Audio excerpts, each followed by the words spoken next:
Well, it's really the first exploration to electronics, mainly working with C sound, and it's a very experimental piece. The last extract has seemed to be the most popular. It's only a couple of minutes. It's actually originally for bass flute, flute and piccolo, but the last bit is the main. It's more, it propels at that stage, kind of, it flows, and it's just. The idea came to me because I was working with granular synthesis at the time, and the idea for just generating movement and that, and organic kind of growth as well, which I wanted to actually investigate as well in this arena. So it's basically just uses a harmonic sweep based on D, and then it's based on a Fibonacci kind of series, which gives a nice organic growth to it. And it's very experimental, but it just reminded me of that kind of movement that you have within, say, stochastic movement, like starlings, a group of them or whatever, how they all move, and then there's others within the group that have different directions as well.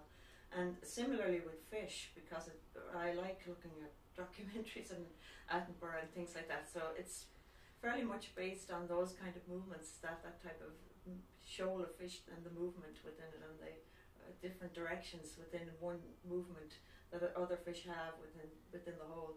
So it's basically, that's the basic idea for it. I felt that it'd be nice to explore something on those lines of granular synthesis and trying to emulate that kind of movement from pitch into more noise area, and that's where it goes. The piccolo is kind of rotates around this area.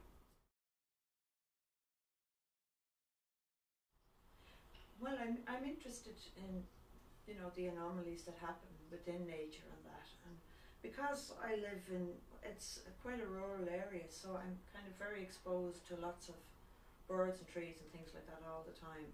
That's not unusual, but it's just something that I like, and it just tallies in with that kind of idea of growth and organic growth, and kind of golden section about different patterns and things. I like the visual. The visual has much more of an impact, and naturistic things have a bearing, and I think always have. But it's kind of like, you never, when you're working on a piece, you get the idea, and then you know, it can be anything, but you then have to think of the structure of it and whatever else. You've got to think of the logistics of it really then. But yeah, it's an area that has really helped an awful lot. There's one with Martin Johnson, and that's going to happen in April. I think it's April the 11th, but we need confirmation of that. So he's doing a piece called Syzygy for cello and tape. And then I'm in the moment writing a piece of Paul Rowe for clarinet and tape as well.